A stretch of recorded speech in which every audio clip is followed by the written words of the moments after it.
No discutamos, vale. Hermosísimo tema de Juan Gabriel. Muy buenos días, tengan todos. Una sola pregunta para empezar. ¿Qué pasa con el servicio de agua potable en Venezuela? Bueno, el suministro caótico, muy caótico. Anteriormente nos quitaban como por horas, ahora nos están quitando desde el domingo en la tarde hasta el miércoles en la mañana. Yo vivo en Juan Pablo II. Aprovecho la oportunidad para decirle que la calidad del agua, hasta para lavar los corotos tenemos que hervirla porque sale con olor difícil. Esta falla porque las bombas de agua parece que están fallando y no llegan en su debida oportunidad. Y la calidad, bueno, siempre llega como arenilla, sucio. El agua está, bueno, pues, sobre todo el color con quien la mandan, eso es un color horrible. Eso parece barro, esa agua. No sirve, uno se está cepillando y ese es un olor tan feo que sale de esa agua. Y la mandan por lo menos, la quitan un día sí, un día no, y otras veces la quitan 2 veces y así. No hay un control. Por lo menos ayer eso yo tuve que botar como 2 tubos de agua, porque eso era un agua horrible, sucia.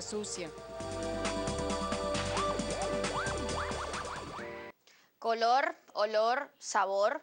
Estos testimonios los estamos escuchando cada vez con mayor frecuencia en nuestro país, aunque Venezuela es una de las naciones o de las regiones con mayor potencial de recursos hídricos, al menos en la región suramericana. Entonces, ¿qué está pasando? ¿Qué está causando estas fallas en el suministro o en el servicio de agua potable en nuestro país? ¿Qué creen ustedes que puede hacer? ¿Será la infraestructura? ¿Será el mantenimiento? ¿Será quizás la sequía la culpable de todo esto?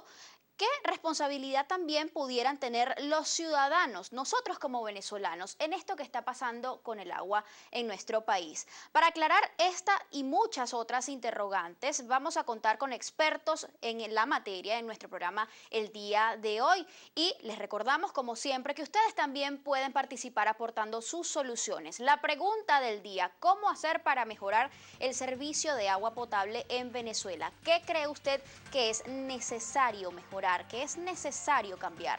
La mejor respuesta que usted nos va a hacer llegar, por supuesto, a través de nuestra cuenta en Twitter, @solucionesgb, y hoy utilizando el hashtag o la etiqueta solucionesagua, la vamos a estar compartiendo con ustedes al final del programa. Por lo pronto, les recordamos que si usted está dejando su casa, no tiene un televisor cerca, pero sí tiene acceso a internet, también puede seguir nuestra señal en vivo a través de la página web www.globovision.com. Nos acompaña la profesora Yesenia Afrontado. Ella es presidenta de la Asociación Venezolana para el Agua y jefe del Departamento de Estudios Ambientales y docentes de la Universidad Metropolitana. También está con nosotros el profesor Roger Martínez. Él es doctor urbanista, profesor titular también de la Universidad Simón Bolívar, investigador del Instituto de Estudios Regionales y Urbanos de esa misma Casa de Estudios Superiores, y también integra el grupo VUA, que significa Vida Urbana y Ambiente, que también hace vida en esa universidad. Buenos días a ambos, bienvenidos. Rápidamente, ¿cuántos venezolanos, profesora, tienen hoy acceso al agua potable? Bueno, fíjate, la respuesta debería ser que todos deberían tener acceso al agua potable. Lamentándolo mucho, todavía hay un porcentaje de la población del país que no tiene el vital líquido y que se ha visto en la necesidad de, digamos, de cierta forma, incurrir en faltas como el robo del agua, por ejemplo, o dependen de cisternas para poder tener el vital líquido en sus hogares. Ahora, en el año 2009, desde el Ejecutivo, se dijo que inclusive Venezuela había alcanzado las cifras del milenio, las metas del milenio en torno a la cobertura de agua potable en el país. Se decía en aquel momento que había alcanzado esta meta el 94.7% de cobertura nacional. ¿Esto se mantiene? Yo pienso que la información censal, que es donde se obtiene esos porcentajes, han venido demostrando que hay esa cobertura desde el punto de vista de la cantidad de personas que tienen conexiones a agua. Eso no quiere decir que tengas agua permanentemente. O sea, una cuestión es tener una conexión al acueducto y otra cuestión es que tengas agua de una forma confiable, fiable, permanente en tu vivienda, y quizás allí es donde coincidiría con la profesora Yesenia, tenemos las conexiones, pero no necesariamente tenemos la disponibilidad y la calidad necesaria como para decir que tenemos ese nivel de cobertura en forma satisfactoria, no es satisfactorio. Se habla mucho, profesora, además de la correcta distribución del vital líquido. ¿Qué significa eso? Bueno, lo correcto es que de verdad todos los venezolanos tuviésemos agua potable. Nosotros sabemos que tenemos una condición país donde la mayor cantidad de recursos hídricos de agua se encuentra en el sur y no así en las zonas que están mayormente pobladas, que son las regiones centrales, digamos, de nuestro país. La región andino-costera, La región ¿no? andino-costera, exactamente, ¿no? Sin embargo, con un sistema de distribución eficiente, nosotros deberíamos garantizar como país que todos tuviésemos equitativamente agua suficiente para poder desarrollarnos. Se habla de que el 80% de nuestra población vive justamente en estas zonas, en la región andino-costera. Ahora, ¿cuánta disponibilidad de recursos hídricos hay justamente en esas regiones? Bueno, digamos que hay la cantidad de agua necesaria para poder tener unas dotaciones promedio para las ciudades de la región de este arco, por encima de 300 litros por persona por día, para poner un valor, digamos, conservador. Es mucho mayor en promedio. O sea que nosotros, con el manejo que tenemos de las cuencas y los trasvases que hacemos, recordemos que la zona la regional del sistema regional, tiene un trasvase desde la cuenca del Pao Cachinche, y nosotros también, en el caso de la región metropolitana de Caracas, tenemos un trasvase de la cuenca del río Guárico que nos llega por Camatagua. Pero con esos, digamos, abastecimientos que tenemos, que se basan mucho en trasvases de aguas de una cuenca a otra, en la región costera tenemos suficiente agua para el abastecimiento de la población. ¿Y entonces qué pasa? Bueno, el tema es que son fuentes reguladas, o sea, son fuentes que dependen de almacenamientos en embalses. O sea, no es suficiente el agua que la naturaleza provee, que normalmente, digamos, tiene variaciones estacionales, sino que nosotros como seres humanos ya sabemos que tenemos que almacenar en épocas de sequía para que, en épocas de lluvia, para que en épocas de sequía podamos tener esa disponibilidad. Y entonces, bueno, precisamente ese tema de cómo administrar en épocas de abundancia de agua la cantidad de recursos necesarios para que en épocas de sequía tengamos agua, ahí es donde tenemos el problema. Iba justamente hacia allá. ¿De dónde proviene la mayor cantidad de agua que consumen los venezolanos? ¿Solamente de fuentes superficiales? Bueno, en el país tenemos tanto fuentes superficiales como aguas subterráneas. De hecho, hay explotación de pozos. En Caracas es usual, en sitios donde se presentan, poder explotar agua de pozo. Pero más allá de dónde viene el agua y todo lo que estaba explicando el profesor Roger, es importante también decir que, fíjate que él nos comentaba, bueno, está diseñado para que sean 300 litros de agua por persona. Nosotros estamos consumiendo muchísimo más. ¿Cuánto estamos consumiendo? El venezolano común puede estar consumiendo más de 400, 500 litros agua por persona. Entonces, no es necesario, digamos, que tengamos esas cifras. Hay países del mundo, incluso de misma Sudamérica, que consumen 300 litros, incluso consumen menos de 300 litros. Entonces, nosotros estamos acostumbrados a que siempre hemos tenido en demasía ese volumen de agua, que siempre la hemos gastado en derroche, y entonces cuando llega el momento de que hay que ajustar, entonces es cuando de verdad nos pesa esa cantidad de agua que estamos consumiendo. Entonces, debe haber un balance entre las soluciones técnicas y las soluciones que involucran el área de educación, para que entonces no tengamos que padecer lo que podamos estar padeciendo ahora. Así es. ¿Quiénes se encargan en nuestro país del suministro y saneamiento del agua potable? Bueno, nosotros tenemos un sistema descentralizado, vamos a decirlo, es un sistema, un holding de empresas que dependen de Hidroven. Hay empresas regionales de agua, nosotros tenemos Hidrocapital, pero en cada una de las regiones del país hay empresas hidrológicas, y algunas que se salieron de ese esquema, por ejemplo, Aguas de Monagas, hay Gosh también en la zona del Caroní. O sea, hay algunas empresas descentralizadas, y en muy pocos casos hay municipios que prestan también el servicio del agua. ¿Y hay algunas que funcionan mejor que otras? Bueno, yo pienso que cómo juzgar eso, habría que hacer un análisis un poco más exhaustivo, ¿no? Ok. La percepción que tenemos es que hay una necesidad de que haya una mejor operación y una mejor gestión del recurso, porque el problema tiene muchas facetas. Por ejemplo, con ese tema de las dotaciones promedio, yo coincido con la profesora Yesenia en que hay una dotación mucho mayor que en otros países, pero eso, cuidado con eso, o sea, eso no quiere decir eso que todos los habitantes en una misma zona donde está prestado un suministro tengan esa misma dotación. Aquí mismo en Caracas, a pesar de que en Caracas la dotación promedio, de acuerdo con la cantidad de agua que se despacha y se divide entre el total de habitantes, es por encima de 500 litros por persona por día, sabemos que hay sectores donde esa repartición no es equitativa, no es igual, y entonces tienen unos ciclos de suministro donde pueden estar 1, 2, 3 semanas sin agua, y eso no es ahorita con la sequía, eso viene desde hace mucho tiempo. Entendemos que es una situación que se agrava si estamos hablando de zonas urbanas, y tenemos justamente datos y cifras que nos explican, digamos, de una forma más detallada esto que usted está exponiendo, profesor. Ok. Vamos a verlo. Según el informe Análisis de los Servicios de Agua Potable y Alcantarillado Sanitario elaborado por el Instituto Metropolitano de Urbanismo Taller Caracas, la población estimada para el área metropolitana de Caracas para el año 2014 era de 3.052.100 habitantes.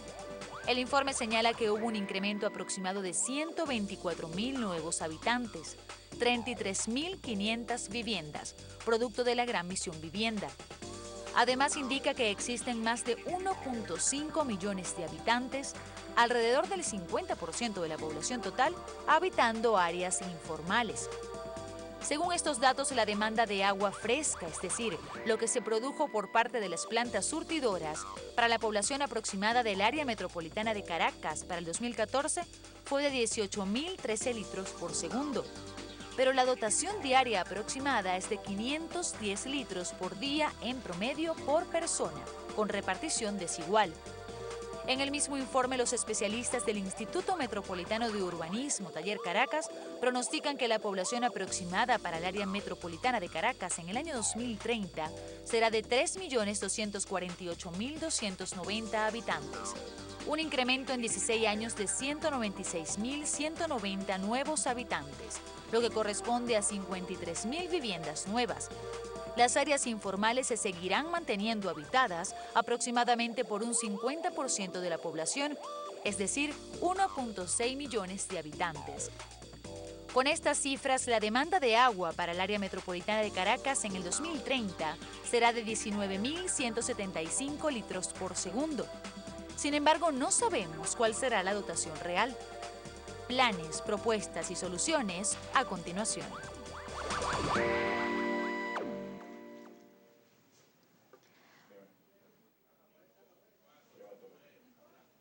Por lo que se puede percibir, a partir de estas cifras, en el 2030 la demanda de agua va a ser mucho mayor a la capacidad que tienen al menos las fuentes de agua que surten al área metropolitana de Caracas. ¿Cómo se puede solventar esa situación frente a una proyección como esa? Uno de los problemas que están en esa, que se quiere ilustrar con eso, es que nosotros estamos suponiendo que si mantenemos la dotación, vamos a tener esa cantidad de consumo. Incluso puede ser mayor si nosotros no hacemos algo, como estaba diciendo la profesora, de racionalizar nuestros consumos. O sea, la repartición tiene que ser más equitativa, pero al mismo tiempo tenemos que hacer esfuerzos porque el consumo promedio general sea menor. Por ejemplo, para citar algunos casos, por ejemplo el caso de Medellín. En Medellín, no sé si tengo algunos datos acá, el promedio per cápita, que es una ciudad parecida a Caracas, que está por debajo de 300 litros persona por día. Okay. En el caso de Santiago de Chile, está en el orden de 300 litros.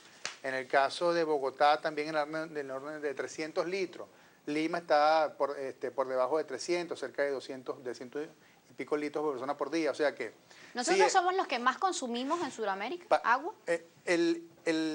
hay que tener cuidado con eso de que más consumimos. Exacto. Porque estamos produciendo en las plantas potabilizadoras una cantidad que en promedio llega a 500. Okay. Ahora, ¿cuánta de esa agua llega hasta el surtidor de mi vivienda? Bueno, no puede estar llegando Claro, la cantidad porque que estamos generando. Estamos hablando de que si una persona en teoría consume más de 500 litros de agua diariamente y hay comunidades en las que el agua llega una vez a la semana, Sí. pues entonces algo allí está pasando. ¿Cuál es la razón de esa situación? Es que allí es cuando tú dices, bueno, tenemos problemas en nuestra línea de distribución, tenemos problemas que van con el mantenimiento de embalses, tenemos todos los problemas que se asocian a todo el sistema, toda la gestión del recurso hídrico, Y de desde la todos- captación hasta que llega a los hogares. Vamos a compartir con ustedes parte de los comentarios que ya nos llegan. Nora nos dice, por ejemplo, buenos días, vivo a 3 cuadras de Miraflores hacia La Pastora. El agua llega color arena y con mal olor. He llamado a Hidro y nada. Por favor, necesitamos ayuda de Hidro. Vivo a 3 cuadras de Miraflores, tenemos 8 años con falla y ahora peor, el agua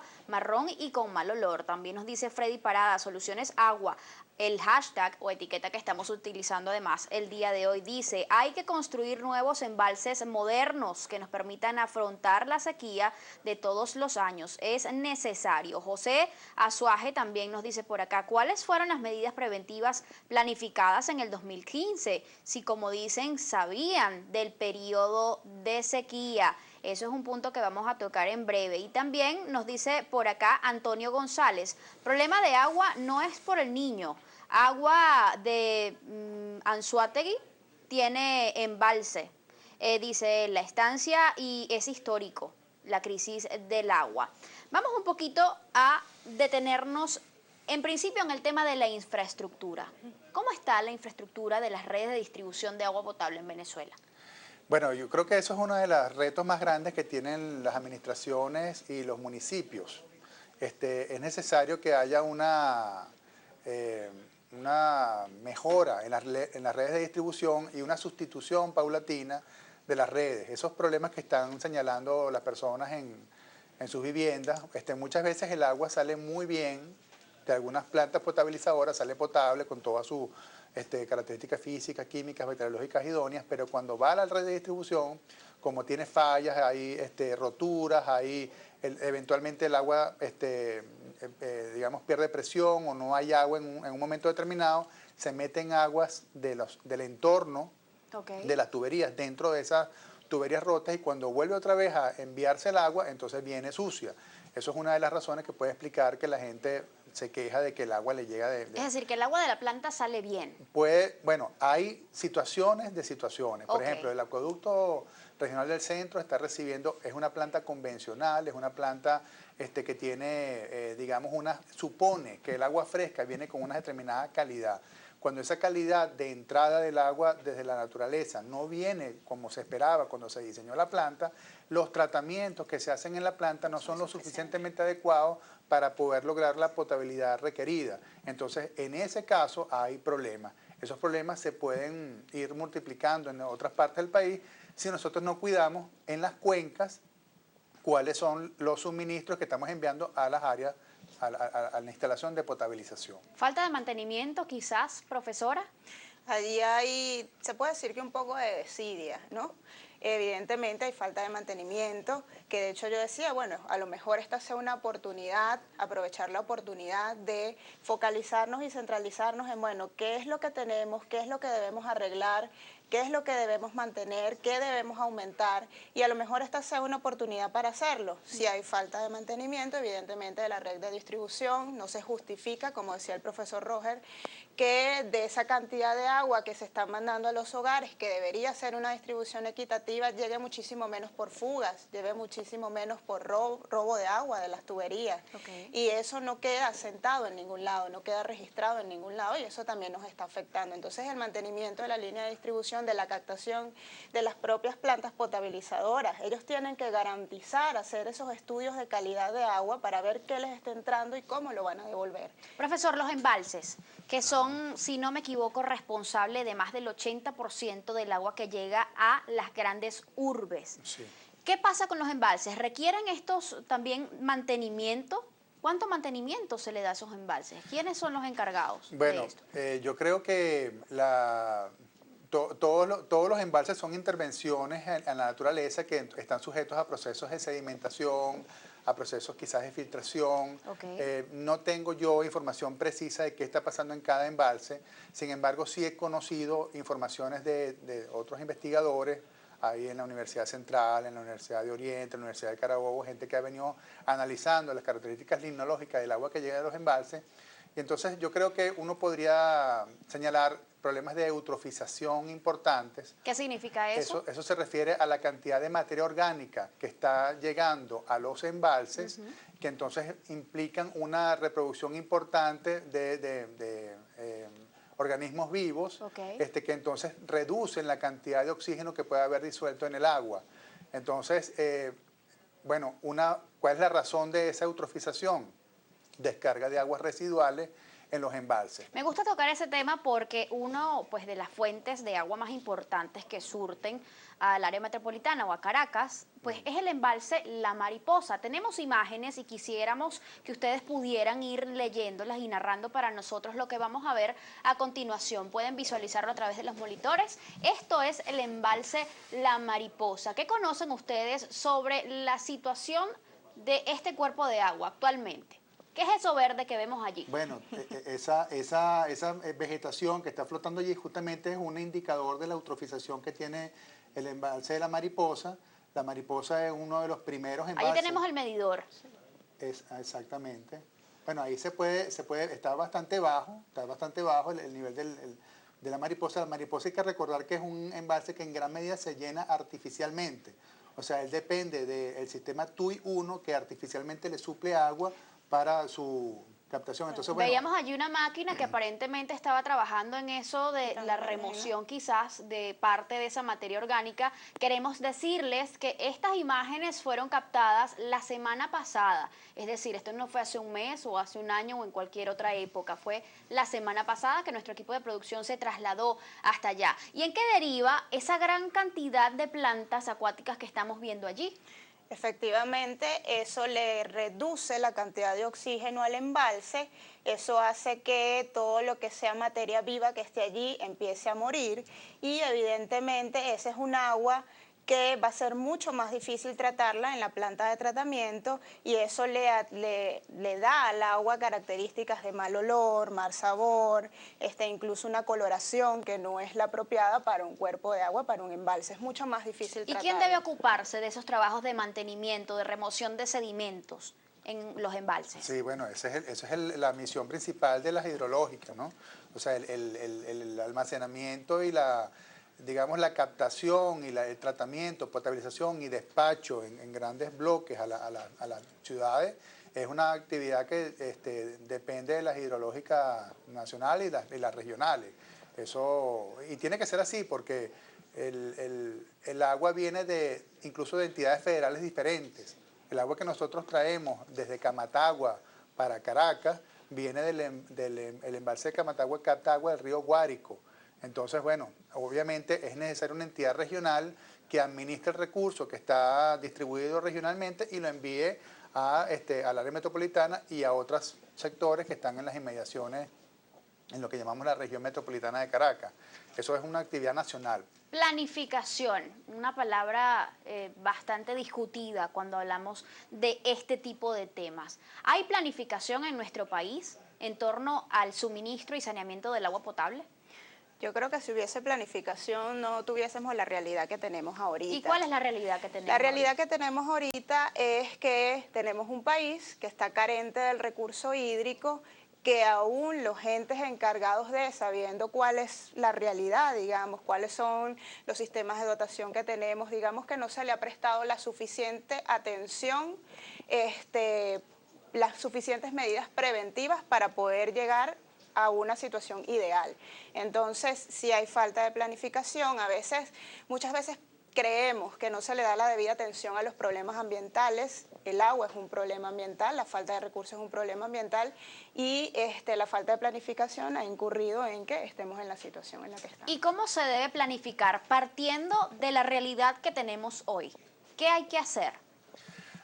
Yo creo que la información respecto a a las carencias las conoce bastante bien, digamos, el gobierno regional, el gobierno nacional. Quizás el mayor reto que tenemos a nivel institucional es descentralizar. O sea, tenemos que buscar, y eso además está previsto en una ley que aprobó en el año 2001 la Asamblea Nacional. En el año 2001 se aprobó una ley, la Ley Orgánica de la Prestación de los Servicios de Agua y Saneamiento. Okay. Ahí se señala la necesidad de que hayan otros actores en el manejo del agua.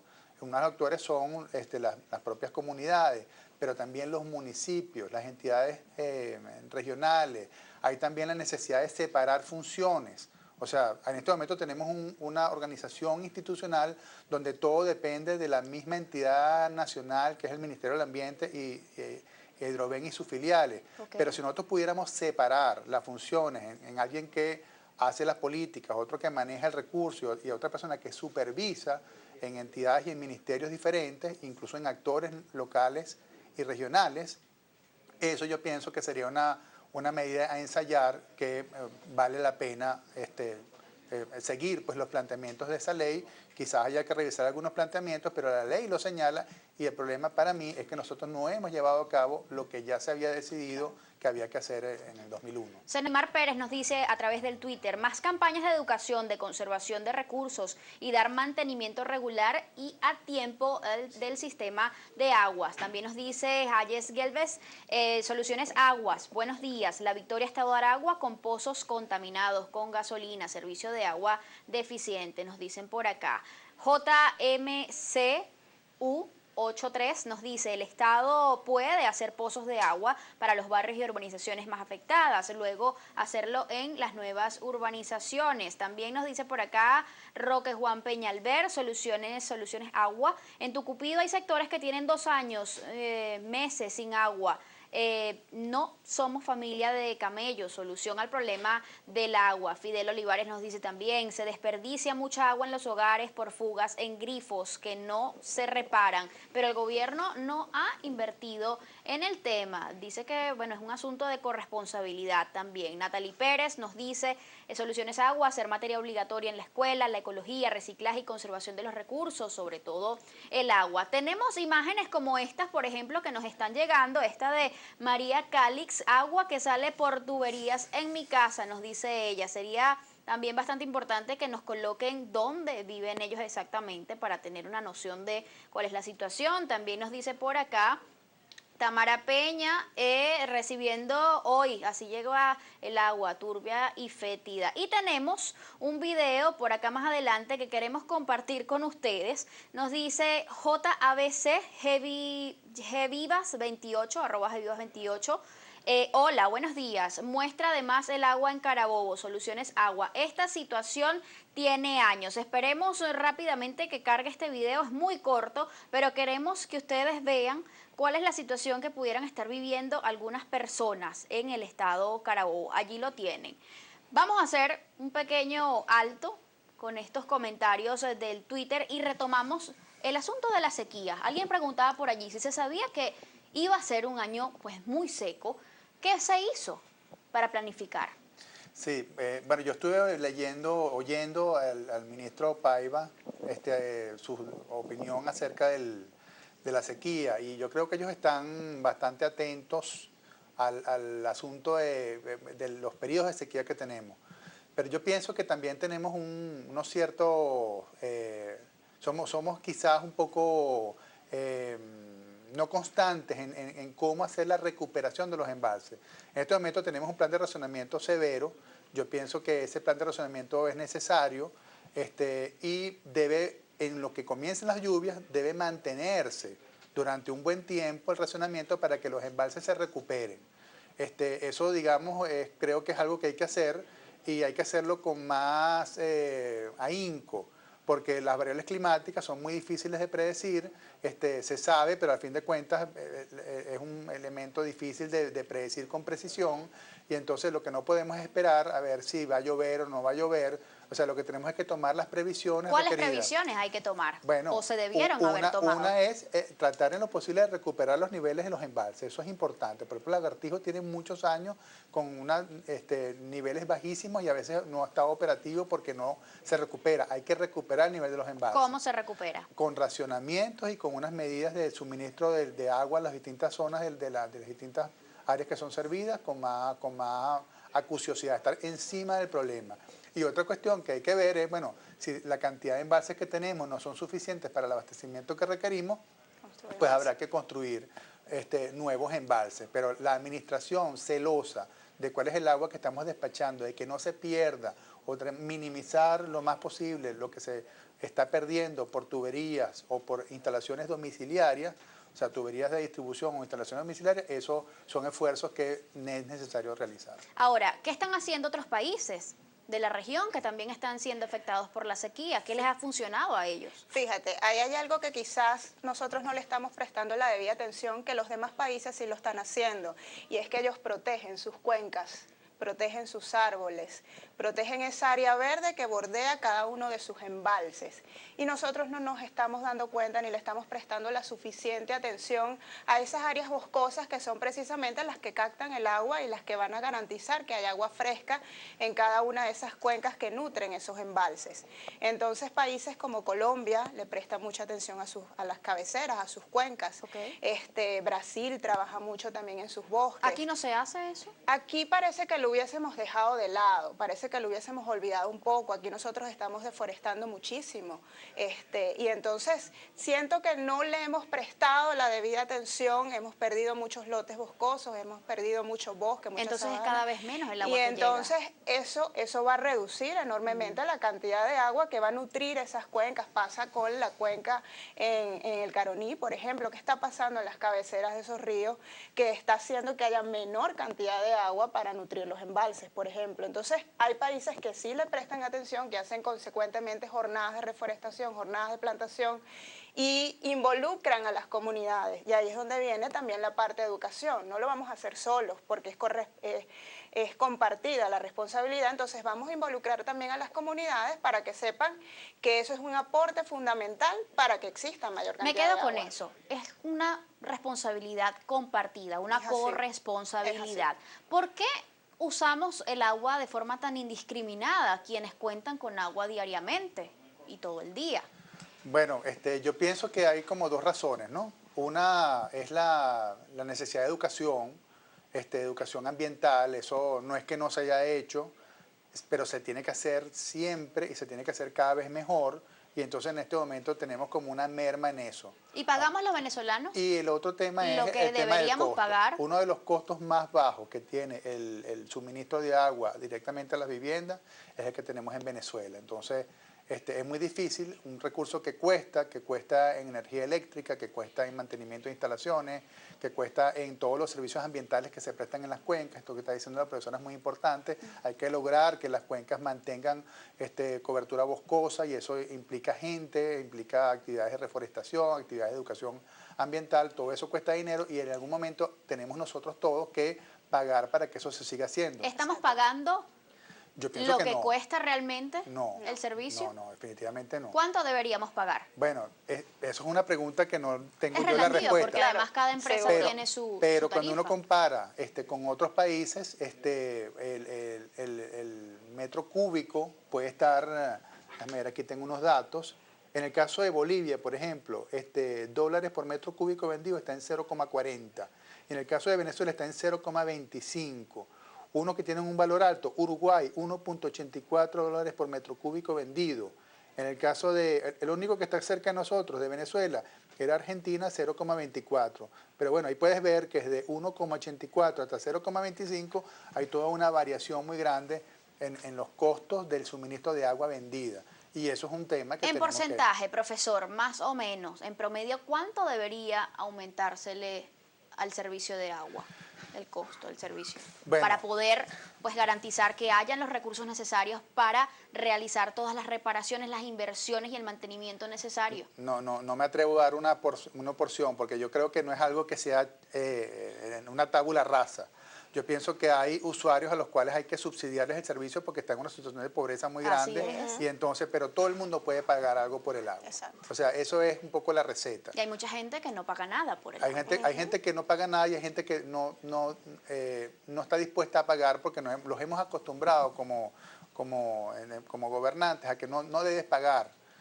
Pero en zonas muy pobres, voy a citar el caso del Instituto Metropolitano de Aguas de Sucre, en zonas muy pobres la gente paga el agua y la gente puede pagar, como lo oí decir alguna vez, por lo menos $1 bolívar diario por el agua. ¿Y lo que se paga se valora más, profesor? Eso es así, lo que se paga se valora más, porque además no es el costo de llevarte el agua a tu hogar, tú también tienes que valorar como individuo qué vale esa agua para ti, porque si tú te enfermas por culpa del agua es mucho más lo que estás perdiendo en medicinas, estás perdiendo en días de trabajo, entonces ¿qué vale el agua para ti como ciudadano? Y ahí es donde nosotros debemos hacer énfasis en la educación. Más allá del valor que tiene llevarte el recurso hasta tu casa, bueno, ¿qué vale para ti como persona ese recurso hídrico?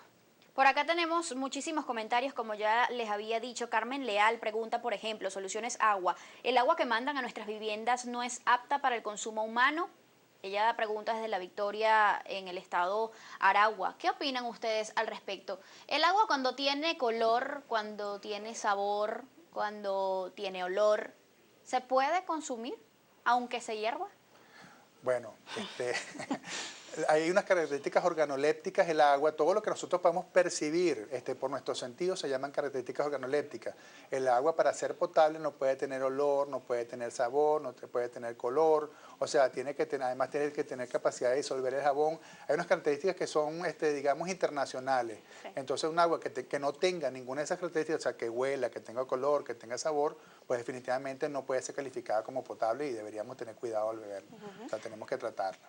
Por acá siguen llegando comentarios a través de la cuenta en Twitter. Pregunta Patricia Torres por acá, ¿qué calidad de vida tengo si hay que correr a lavar, llenar potes, fregar, bañarse en media hora?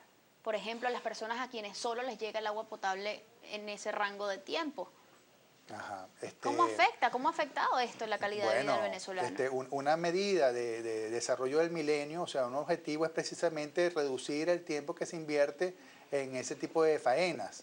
Entonces, definitivamente el derecho humano al agua tiene que pasar precisamente por hacer más accesible el servicio. Yo pienso que todo el mundo está de acuerdo en que el servicio tiene que ser universal y que tiene que ser a un precio accesible, ¿no? Pero eso no puede ir en contra de valorarlo y de tener, digamos, pagar por lo que es requerido para que todos tengamos ese nivel de servicio, cada quien de acuerdo a sus posibilidades. Entonces, vale muchísimo no tenerlo. Mírense en esta foto, o nos enfermamos, o nos bañamos, cocinamos, lavamos, vivimos. Soluciones Agua, los valles del Tuy. Fíjense esta fotografía que envía sobre cómo llega el agua. No sabemos del olor, pero sí podemos ver pues el color de esa agua que está llegando a su casa. El Valle Pascuense nos dice por acá, medidas inmediatas paralelas a reforestación de cuencas hídricas, es perforación de pozos de agua dulce. ¿Es esto viable? ¿Es una solución? Siempre y cuando se haga con los estudios pertinentes, los estudios de impacto ambiental, porque es no perforar un pozo por perforarlo. Nosotros debemos garantizar de que ese pozo va a poder recargarse y que ese pozo va a tener la suficiente agua, no solo para abastecer a la población, sino también para poder tener suficiente carga y poder seguir almacenando agua. Entonces, eso es acompañado de un estudio. Mario Bros, estás por ahí, te llegó apoyo. Miriam Ruiz dice por acá, Soluciones GB, prefieren que se vote para que la gente compre cisternas de agua, guiso, denuncia ella. Al parecer esto es una situación que ocurre en algunas zonas del Junquito, como nos estaba comentando un camarógrafo fuera del aire. ¿Tienen ustedes conocimiento sobre esto? Bueno, de que se tranque el agua para que el camión cisterna pueda entonces abastecer las casas. Yo lo que hemos oído las denuncias, no nos consta, o sea, a mí no me consta que eso esté pasando. No lo han investigado. Pero lo que sí me consta, lo que sí nos consta, es que hay una necesidad de surtir camiones cisternas en las zonas que están en cotas altas del área metropolitana, porque el agua sencillamente no llega, porque las redes de distribución no son suficientemente desarrolladas como para que llegue. Una de las zonas más graves, la zona del Junquito, precisamente esa es una de las zonas donde uno al estudiar las características epidemiológicas de enfermedades asociadas al agua, en el caso del Junquito y en el caso de, hay otras parroquias que también tienen esos problemas, el déficit de suministros repercute entonces negativamente en la salud de la población, y bueno, son una de las zonas más afectadas. Victoria Arroyo nos dice, para aumentar el precio del servicio de agua hay que mejorar la calidad y eficiencia del servicio, que es desastroso. Me lleva un poco a la excepción de qué fue primero, el huevo o la gallina. ¿Qué consideran ustedes? ¿Hay primero que mejorar el servicio o hay que hacer una sinceración de los precios del servicio para poder mejorarlo? Bueno, yo pienso que, como dije antes, es necesario cambiar la estructura institucional, cómo manejamos el agua. Cuando uno hace una revisión histórica de cómo ha sido el manejo del agua, por lo menos en el caso de Caracas, desde el principio del siglo XX hasta ahorita, nosotros hemos pasado por distintos momentos. En este momento pareciera sensato distribuir las responsabilidades entre distintos actores para que cada quien se ocupe de las cosas de la forma más eficientemente posible.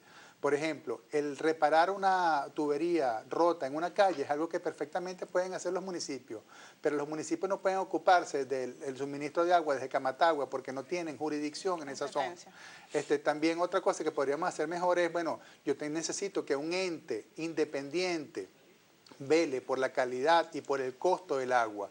Y ese ente independiente no puede ser el mismo que lo está manejando. Entonces, bueno, ese cambio institucional nos debería llevar a una mejor administración del recurso, porque no es lo mismo cuando yo soy el que pague y da el vuelto o cuando yo tengo otras personas que me supervisan y me auditan o me acompañan. Un ente supervisor. Varios. ¿Y quiénes deberían integrar esos entes? Por lo menos habrían 3 componentes que están perfectamente alineados en esa ley. Las operadoras, donde se está tratando además de que los municipios se incorporen también en esa labor de operación. O sea, los municipios tienen que incorporarse a esa labor y ya habrá muchas formas en las cuales lo puedan hacer. Pero entonces son los operadores. Tiene que haber un ente que haga las políticas y esas políticas siempre tienen que ser nacionales, tiene que ser el Ministerio de Ecosocialismo y Agua. Tiene que haber entonces una empresa, una organización que fomente que se hagan obras y que se hagan las labores que haya que hacer. Esa es la Oficina Nacional de Agua y Saneamiento. Tiene que haber un ente que supervise. Entonces esa superintendencia que en varias partes de Latinoamérica existe, aquí también está insinuada en la ley, pero no la tenemos todavía funcionando de la forma como esperaríamos. Esa superintendencia además debería tener un vínculo con el Ministerio de Salud, porque es importante que no solamente es el costo-calidad, sino que además yo quiero saber si desde el punto de vista de salud, de salubridad de la población, hay un servicio satisfactorio y ahí entonces el tema de salud tendría que formar parte de ese. Rápidamente, supongamos que el agua llega sin color, pero quizás, aunque tampoco huele mal, sabe extraño, sabe muy diferente. Esa persona puede acudir a algún lado para hacer una evaluación de la composición de ese líquido, del agua. Es que el deber ser es que el ciudadano, que es el que ejerce, digamos que también de cierta forma, contraloría sobre el recurso que está llegando a su agua, puede exigir ante el organismo competente un estudio de la calidad de agua que está llegando a sus hogares y que se le muestren los resultados. En caso de que la empresa se niegue. En caso de que la empresa se niegue, nosotros por lo general le decimos a los vecinos, a los ciudadanos, que ellos tienen que insistir, ellos tienen que hacer valer sus derechos porque está en la legislación. Está en la ley de aguas, está en la ley de prestación de servicios de agua potable y saneamiento, está en los decretos. El ciudadano tiene derecho a exigirlo y a exigir soluciones. Muchas veces les decimos, bueno, haga el examen usted, haga el análisis de calidad de agua usted. Sabemos que en estos momentos también los análisis son demasiado costosos y que a lo mejor no se consiguen los reactivos, pero es una forma de que el ciudadano tenga los respaldos. Nosotros desde la Universidad Metropolitana hemos venido apoyando a los ciudadanos que muchas veces tienen estas deficiencias de cómo hacer los análisis y los ayudamos. Pero lo importante es que él entienda que él puede exigir sus derechos ante el organismo competente y fastidiarlo. Rafael Rodríguez, fíjense esta imagen que tenemos y que nos llega a través del Twitter. Dice, este es el agua de Valencia y con un olor fétido. Allí tienen el color. Frente a esta realidad de muchísimas personas, al parecer, entonces, ¿qué se puede hacer? ¿Cuál es la recomendación que ustedes les da a las personas que viven en un lugar donde el agua llega así? Sí. ¿Qué pueden hacer ellos? Bueno, la verdad es que nosotros contamos con que el suministro es un servicio público, lo tiene que manejar un organismo del Estado y entonces, bueno, los ciudadanos lo más que podemos hacer es exigir. Ahora, para salvaguardar mi salud, bueno, obviamente un agua que viene en esas condiciones difícilmente la puedo utilizar. Entonces, bueno, lo que hay que hacer es presionar. Y yo creo que la presión va un poco por entender que es necesario hacer cambios y los cambios tienen que ir por la vía legislativa, por la vía de la cultura de la población, por la vía económica. O sea, hay como distintos frentes que se pueden ir abordando y bueno, yo estoy seguro que aquí hay el recurso humano, el conocimiento y todo lo necesario para lograr eso, pero tenemos que tener la voluntad política de hacer el cambio. O sea, la voluntad política ahorita ha ido más bien hacia el tema de involucrar a las comunidades de base a través de las mesas técnicas de agua, que yo pienso que es algo meritorio, pero no se puede quedar allí y no puede ser además no supervisado. Tiene que haber allí algo más que solamente involucrar a la población, tiene que haber una asistencia técnica, tiene que haber además un involucramiento de los gobiernos locales, de los gobiernos regionales, y entonces, bueno, en ese sentido pienso que las soluciones van a venir. No van a venir de la noche a la mañana, pero tienen que venir y tenemos que tomar los pasos que ya se sabe que tenemos que dar. ¿Y cuál es la labor del ciudadano? ¿Qué debería hacer el colectivo justamente para educar y cambiar esa mentalidad y comenzar a hacer un uso más racional del recurso? El ciudadano debería, primero que nada, informarse sobre la situación, debería validar la situación que está ocurriendo en su urbanización, en el lugar donde vive. Muchas veces nosotros le decimos al ciudadano, bueno, evalúe si a lo mejor el agua está saliendo sucia porque usted no lava sus tanques, o a lo mejor es un problema que va más allá, pero entonces que se empiecen a involucrar con todo lo que tiene que ver con el suministro del recurso. Informarse, evidentemente educarse, estar consciente de que el problema no solamente es culpa de, sino que a lo mejor nosotros también somos parte del problema del agua, porque no solamente es cantidad, también es calidad. Y lo que le decimos al ciudadano es que, bueno, parte de esa educación viene de, bueno, ¿cómo puedo mitigar un poco esos efectos de esa calidad de agua que me está llegando? Sí, el agua posiblemente hirviéndola se logre una solución, o a lo mejor poniendo unos filtros. Lo que sí le decimos es que si de verdad el agua llega con mal color, mal sabor, mal olor, no la consuma. Para nada. No. Hay que hacer la inversión y comprar entonces Sí. botellones de agua. En fin, tenemos pues muchísima participación. Les agradecemos a todos por haber escrito, digamos, y habernos hecho llegar tantas buenas soluciones. Estamos por acá buscando el tuit de Solimar, me dice el equipo de producción, quien al parecer pues tuvo la mejor respuesta de la mañana de hoy. Se nos va acabando el tiempo, no lo consigo yo por acá, aquí la tenemos. Solimar Pérez, más campañas de educación, de conservación de recursos y dar mantenimiento regular a tiempo del sistema de aguas. Fue nuestra mejor respuesta del día de hoy. Muchísimas gracias a todos por haber participado. A esto le tenemos que sumar un poco de conciencia, porque definitivamente hay que sincerar los costos del servicio de agua para mejorar también la calidad en el suministro y el saneamiento del agua que nos está llegando a nuestros hogares. Gracias a nuestros especialistas por acompañarnos. Yo me despido. Recuerden que el ejemplo comienza por casa y siempre es mejor ser parte de la solución que del problema. Nos vemos.